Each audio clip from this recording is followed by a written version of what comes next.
me and Bobby question. It sort of came together out of Eunice. Yeah, I get it. came out as a joke mainly because Bobby and I were in Robot Nixon at the time, and we were making a whole lot of noise. And the original idea for Bounty Hunter Brothers was we were going to plug into as many amps as possible with a drum machine and just get kicked out of venues. I don't know how we the were band. also, well, we were gonna become licensed bounty hunters, Yeah, but like, and then we figured out that costs money. and you need a degree in criminal justice. No, you don't. Yeah, you do. I looked this up. Stupid. No, you don't. No, you do. I looked it up. To be a licensed actual bounty hunter, you need a degree in criminal justice, or it's like a police requirement or something. Texas, you can get it for like that, and a couple other weird states. I don't know where we got the brothers part though, because I was thinking about that in preparation of this question, because my only thought is we were thinking, well, we're going to become bounty hunters, and then we're going to become blood brothers. Yeah, I think that was it. it. That sounds about right. Yeah. Sounds like something I'd say. And we had an opportunity for that, but then I passed it up. When was that? When you cut yourself in the backyard. Which time? On the hard drive. Oh, wait, yeah. well, it wasn't even the hard drive, it was a floppy disk drive. And you were ripping it open, and you cauterized your wound with a lighter. That was going to be the first album cover. I still have that one, it can be an album cover. Yeah, but now it's going to have to be like, not the first one. Because this is the first one. Put it on the wax pigs plate. And then Yeah, this we is could. the second one. Yeah. That's how we started, and then Bobby came over to actually record something, and then we made pop rock, which was not guitars feeding back into amps and a drum machine. So, a lot more accessible than we were planning. Yeah. That was when Mike was in the band. Yeah. Lazy Late. Shout out to Lazy Late and AZ. Hey, Michael. Phoenix. Oh, yeah, really? Noise. Oh, okay.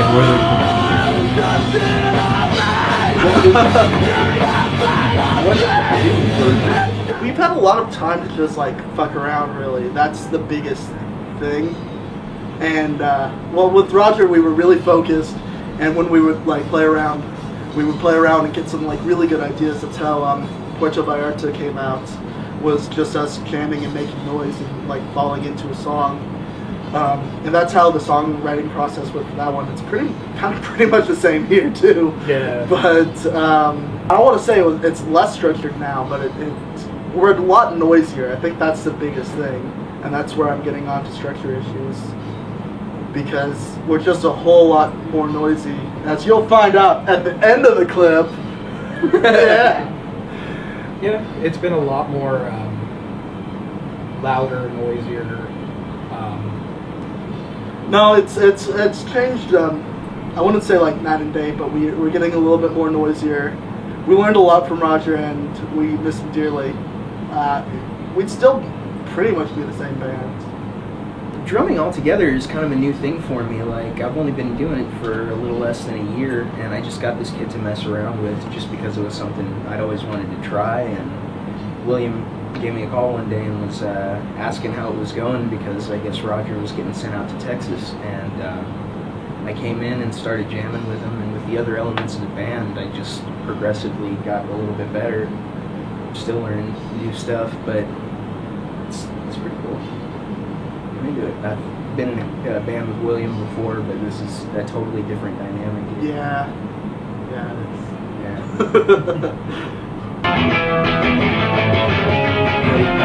Individually, what would you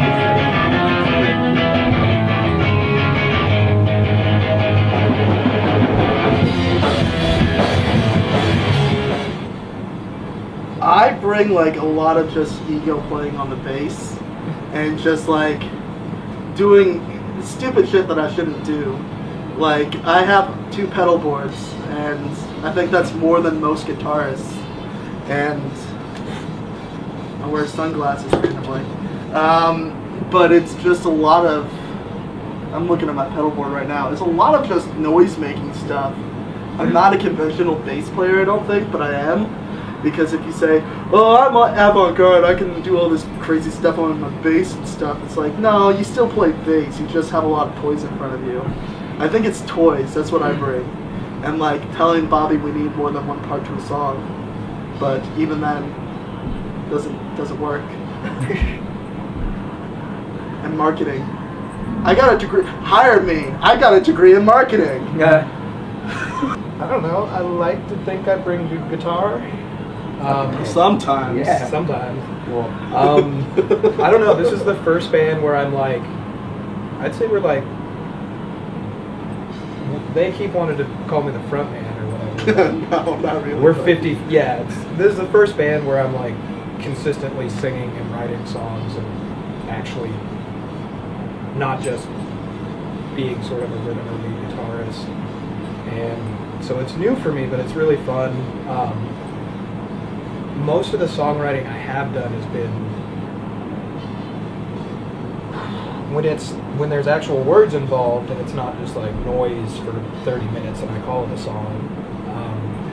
I have a really weird background in like country and R&B, so it's, I don't know, I like to think I bring a really weird sort of... I think it's just a mixture of everyone is kind of this weird conglomeration of genres that somehow works its way out into a cohesive unit.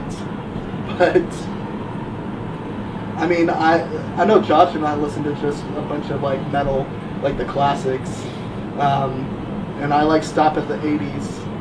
And Josh keeps going. Oh yeah, I love all that cheese dick 80s metal. That's, oh yeah, love Rat. Well, I've got some. Dawkins. No. I keep us in pocket for the most part. Drums. Drums. I don't know. Lately, I've been working on trying to get in a lot more fills because I want to develop a little more of a thunderous sound for what we got going on. I want to, like, is it Bill Ward? Yeah. I'm thinking awesome drummer. I want to bring that type of sound to this band. Just repeat after me. Doodly doo, ding dong, doodly doo, doodly doo, doo. Bucketfish.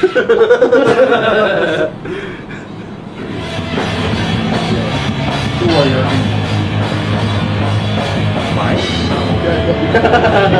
No one cares about you, Josh. Well, like I said, this is all so new to me. I like Thomas Pridgeon a lot, Tony Royster Jr. I like Mitch Mitchell stuff, Keith Moon, Carmine Appice. I like Carmine Appice a lot. You could say like anyone, because I'm just gonna say some stuff. Yeah. Yeah. Name some guitarists. Some guitar players that I'm inspired by. Richie Blackmore, Leslie West, Stevie Ray Vaughan, Yngwie, even though he's kind of a cocky douche. As far as guitar goes, the three that stand out are probably Lee Ronaldo and Thurston Moore of Sonic Youth. Probably one of the, after I got out of the like Hendrix, Jimmy Page stage of I'm 12 and learning guitar, like the first guitarist where I was like, wow, that's the kind of music I want to make. And then Nels Cline, just for both the jazz stuff and the noise stuff, it's just mind-blowing. Fucking light years ahead of what I'm going to be like 30 years from now. Like, just amazing player. And as far as songwriting goes, I don't know. I've always really loved really early David Bowie stuff. Sort of the when Bowie wanted to be Dylan era, and love Bob Dylan. Huge Dwight Yoakam fan. And then just a lot of the sort of the classic soul stuff. Otis Redding, Sam Cooke. I think. Who else would you? I don't know. You say Sonic Youth? I said Sonic. Well, Sonic Youth was like the backbone of me getting into music. It Is was that right, girl, that you like? Kathleen Hanna? Yeah. Oh, I love Kathleen Hanna. Not so much as a musician, but she's pretty. I know that. Patti Smith. I was in love with Patti Smith. Just Horses is still one of my favorite albums. Yeah, It's that's a good amazing. one. And then a little more modern, PJ Harvey. Just incredible songwriter, incredible musician. Lana Del Rey too. Lana Del Rey, yeah. I like her a lot, but I wouldn't put her on the same level as any of them. But yeah, she's as far as a current musician still making music, Lana Del Rey. Yeah. I like to. Will's joked about it before, but I really love Rocky Erickson. Oh yeah, very true. And Will likes to say I'm somewhere between Lana Del Rey and Rocky Erickson. Yeah. Rocky Del Rey. That kind of makes sense. Yeah, no, it does. As for me, I really like Judas Priest, and Robin Thicke's real cool, but I just found out about Robin Thicke, so there's been like nothing but like Judas Priest. So that's like me musically. Just those two. It's kind of lonely. But I really like I like David Bowie. That's probably my number one. Black Sabbath, Dead Kennedys. Like if you super quieted all three of those together, you probably get some style of my bass playing. Maybe I don't know. It's kind of weird to say. I play like these three people. Name drops. Yeah. Shout out to Bill Ward. You're not a bass player. I have a big, huge hard-on for Japanese noise rock. That's how one of our previous members, Michael Leone, he was really into Japanese noise rock as well. And that's how I met him. He's on some of our early demo stuff that's wiped from the existence of the internet. But he exists, and he plays under the name Feedbacker, and I think he posted some of our old stuff. I still have the CD of all of that original stuff from the demo. Oh, really? You Yes. have that stuff? Yes. That's cool. I'm gonna burn it. And in one of the early incarnations of Bounty Hunter Brothers, I sat in for a few sessions on guitar. Yeah. No, I think you were on 2 songs. Like 2 songs on the demo. yeah. Sounds about right. But I met Mike via that way, and he was starting a noise rock band, and I just got done playing in a hardcore crust punk band, and he said he wanted to start a noise rock band and sent me his demo stuff, and I replied back, not noise rock enough, and then stopped talking to him. And then somehow we booked a show with him as my first bar show ever, and that's how I know Mike, by insulting him. But Japanese noise rock, the Boredoms, Boris is real cool, Hanuran Tosh. I probably said that wrong. Antarge? Yeah, no, I don't know. It means snot-nosed or something. Japanese people. But noisy stuff, Nick Cave, Grinder Man, Sonic Youth.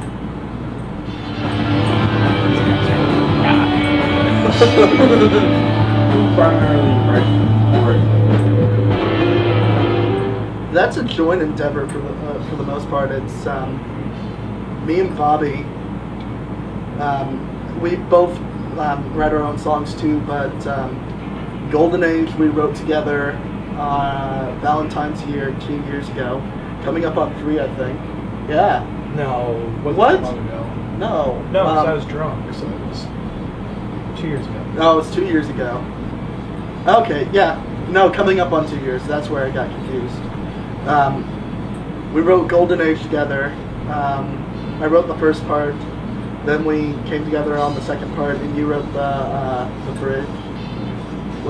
Because we were like, we need a bridge for this part. And you're like, I want to destroy everything beautiful. I want to destroy everything popular. I sleep outside of your window. I want to destroy everything. And I was like, yeah, okay, that works. Puerto Vallarta we wrote together. Yeah. Also on Valentine's Day, but we weren't. Was it Valentine's Day? It was close to it. I just lumped them together. But we share the writing process. The original plan was that we were going to share singing, but Bobby eventually wrote more songs than me, or just sang more songs than me. Good job. Oh yeah, we started because we grabbed a few songs that I just sort of, I had this like explosion of writing music time where I cranked out like, I want to say like 30, 40 songs in like a month or two. Yeah. Because I wasn't working, I wasn't doing anything really. And we just started grabbing from them to put songs together. Like that's how we got Garage, Sloan, Play the Field. Descent, Yeah. Nom de Plume. Yeah.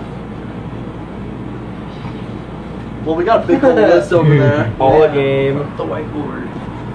No, we got Comes CDs. around. Yeah, all of this. All of this crap. Love Tornado. It's a good Yeah. song. Yeah, like all of this was Bobby's sad, drink a lot, write music. Will goes, that's good. Pretty much. Roger too. Yeah. Being like, I like that. Play that again. Play it again. Oh, I don't know what I'm doing. Play it again. Play it again. Good. Yeah, it's and then the music is all it all just happens at practice. Jam it out. Yeah, at most, like one of us will come in with like a riff or just a mangle of chords. Yeah, like at most it's like a loose song structure, and at least it's play something, and then one of us just starts playing something on the bass or guitar or drums sometimes. Like I Yeah. feel like that's how all the games started, with Roger just doing really cool like tom thing. And we're like, keep doing that, and he was like, all right, it's a bucket of fish plus fish taco. And yeah. Some people might understand some of these references, and they're Yeah. just not me saying a bunch of crazy shit. Raj? One of the first ones? No, there's no cure influence. To answer your question. Yeah.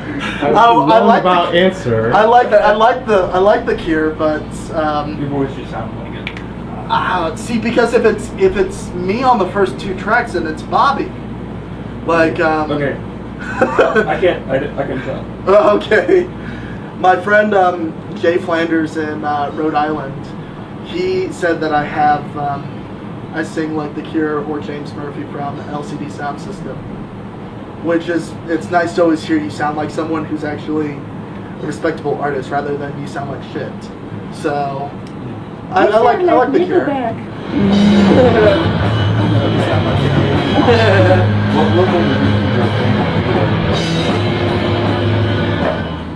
Candy Warpop. Fucking A. Oh my god, I just saw them for the first time at our last show. Unbelievable. So good. Wax Pig Melting, except for Brian. He knows why. Fuck that guy! No, I like Wax Pig a lot too. No, I like him a whole lot. Brian's just neurotic. I think that's what I've always been hung up about. Huh. He's just weird. Or neurotic. Is that the right term? Neurotic. He's erotic. He is erotic. And I just heard Rooftop Ridicule's getting back together. I love That's that. exciting. I don't know about that, but that's Oh, okay. That's Okay. another one of my Still. favorites. Don't quote me That's on news that. to me too. Wait, that's news to me. Wait, I don't think- maybe I don't if think it's Our that- first okay. gig with our last band was with Rooftop Ridicule. yeah, it was. Sky Zone. No, Rooftop Ridicule's getting back together. Hey, They Waz. better. Heard it here You want- first. Suffer Bomb Damage is probably one of my more favorite, just noisy fucking bands. We're playing with them along with Wax Pig Melting at the Dive, formerly Favorites, because it's not the Dive Bar. It'll never be the Dive Bar. You know that, Angie. Never happened. Is it New State? Oh, Invisible State. Invisible State. They're awesome. They did a Rocky Erickson cover. It was actually 13th floor elevators, and that's badass, and it's online, and you should check it out. Grim Reaper with Greg. Yeah, Greg. That guy's fucking awesome drummer. It's dope. R&R is pretty awesome. Yeah. What was it? Jack and the Beefish. Jack and the Beefish. Yeah. Solid Sons. You're alright, John Gamboa. Didn't say anything about me. Kind of upset about that. Hey, what about me? Where's mine? And Jim's real cool, and Brian's really fucking awesome. I remember him first drumming, and he was just like didn't know what the pocket was, and then he got into it with Jim and like just fucking grooving.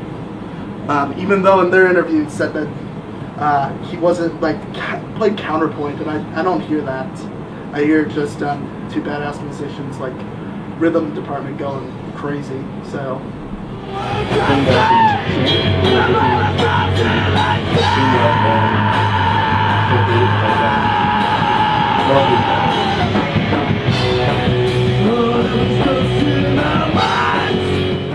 This is probably like a question for Bobby, since he lived here like all of his life.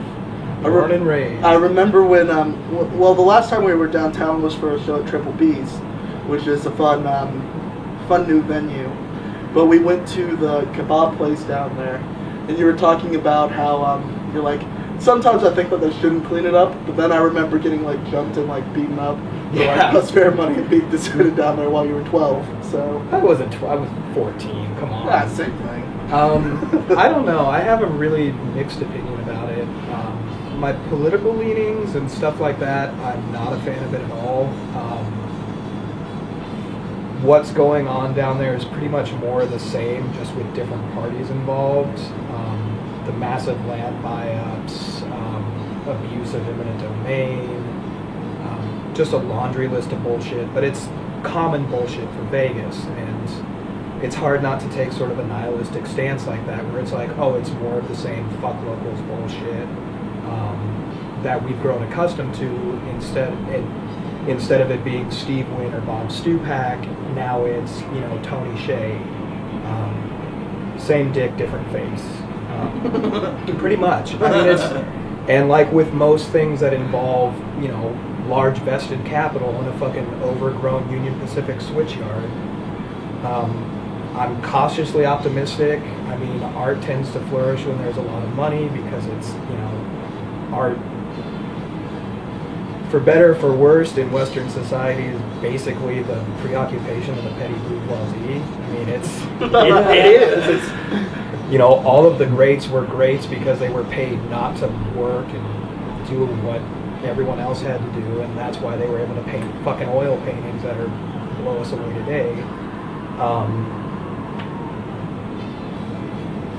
From my perspective, and I wouldn't call what I do art at all. Not a fan of the term. Back to the play, it's, you know, it's sort of a classist term. It's sort of a set people apart. I was raised by hippies, so I believe everyone's an artist, and art is sort of what everyone does. You know, it's not something that you should be able to make a living off of. I'm in an extreme minority in that opinion, I think. But, you know, it's going to, at the end of the day, it's Californians coming here to build another little part of California out here in the desert where people shouldn't be living in the first place.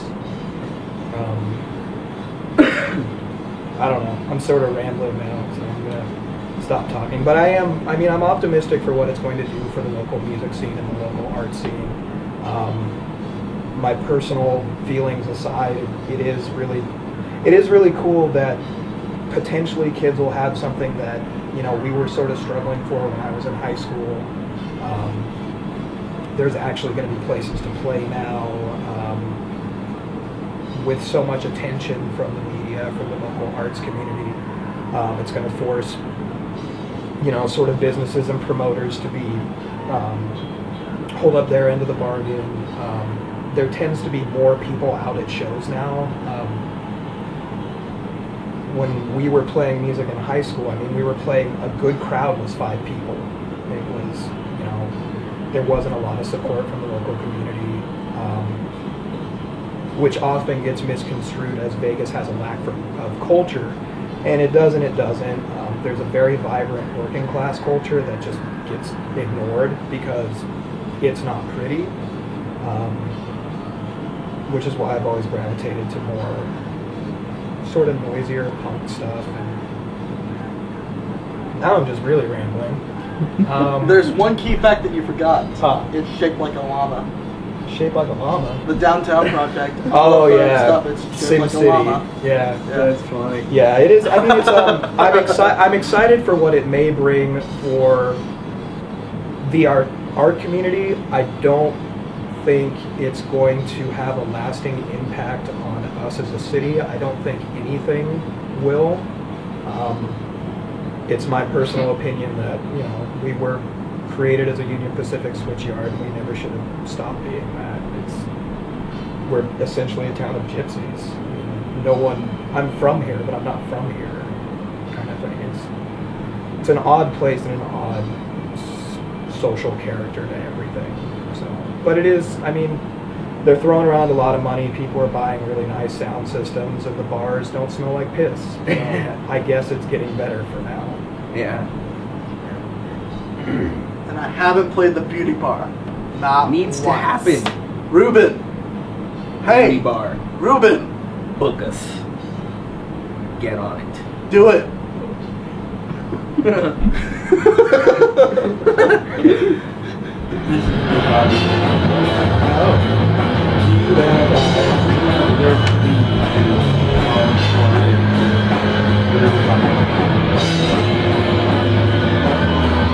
It's pretty much whatever's on my mind at the time, which for me is like just being angry about stuff or things that aren't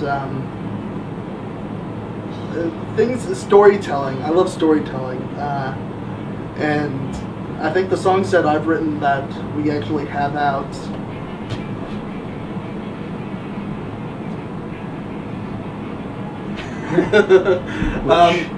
Killing Time is about No Country for Old Men.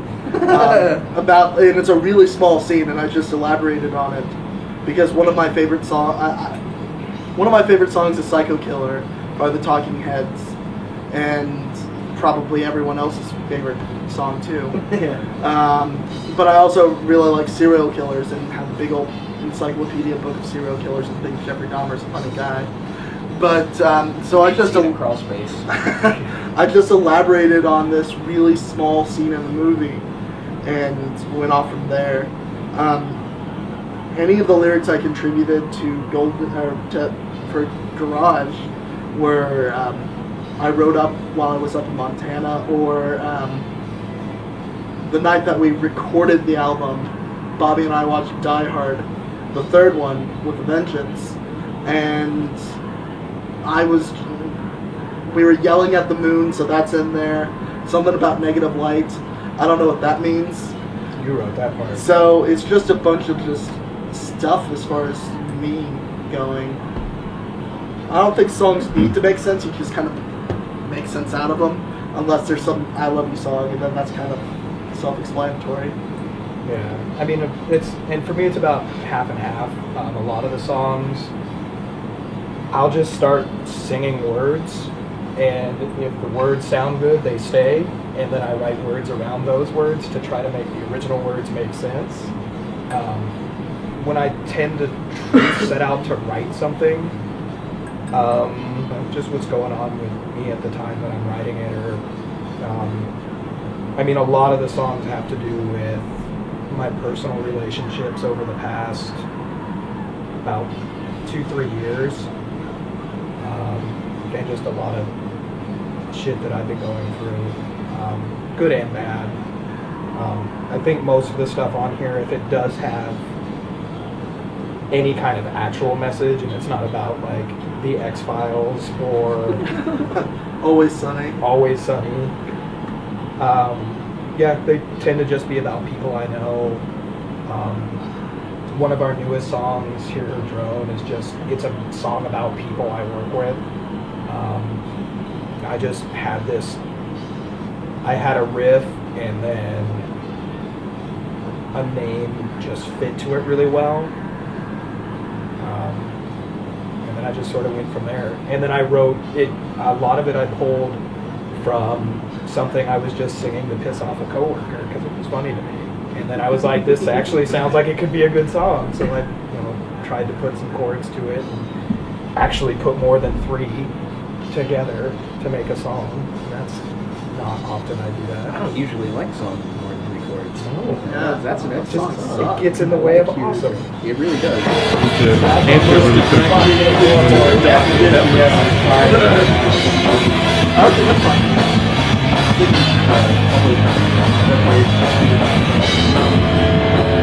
Oh yeah. The new album. Well, the new album was something that we wanted to. Actually, both albums are kind of in the same album. It's we rushed both albums, Because we're good at that. but in different ways.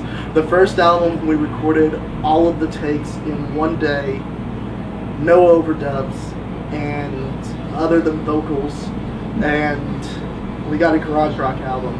The second album, we tried doing the same thing. The first session, absolute failure.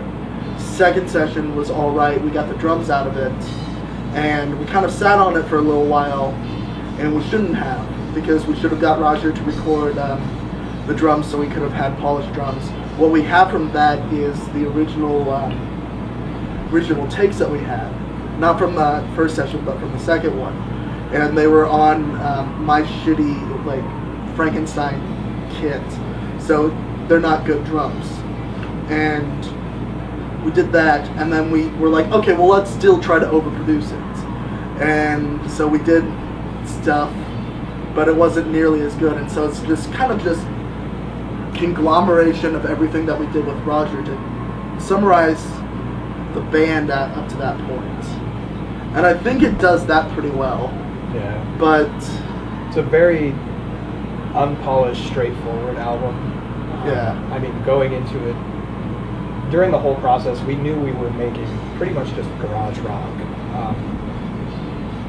In the future, we're looking to do a lot more polished, a lot more conventionally accessible, just more. I don't know either. It's gonna be different from the first two, but the same, because you never just want to go off into, Crazy land. unless you're like Radiohead or something, and then it works, and then you become Tom York or Thom York or whatever his fucking name is, and you have a droopy eye, and you just make a bunch of noise that everyone loves with your drum machine in a basement. But what we're going for the next one, we got some. We have about 5 songs that we've written that we plan on either releasing as an EP or doing a split with Wax Pig Melting. But I don't know. We're gonna do some stuff, and it's gonna be better than this stuff. Not that this stuff is bad, because I think everything that I've said up to this point was just negative, including mentioning Tom York. But I fucking love the new album. I'm on one song on the new album, but I yeah, love, that's it's a weird transitional album. It's a growing album. I love Puerto Vallarta, and they fucking covered one of my favorite Stooges songs, so it's good. I dig it. Yeah. To me, it's really obvious as a we're just trying to sum up what we had with Roger, because there's not any kind of attempt at any cohesion or any kind of direction the songs go. It's a collection of singles more than it is an album. But I mean, that's most music anyway. But we like to fancy ourselves. Yeah. That is In Robinson's house, I haven't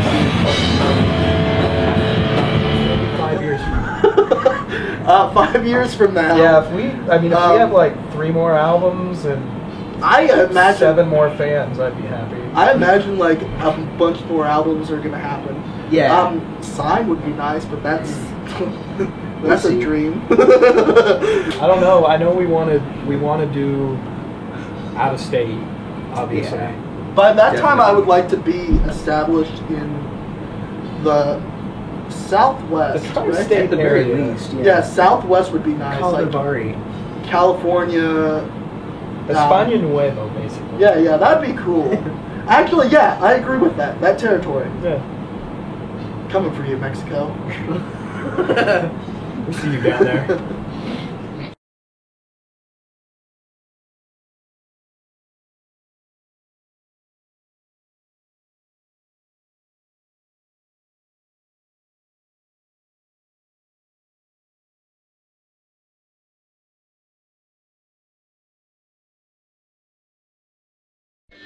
Yeah, go for it.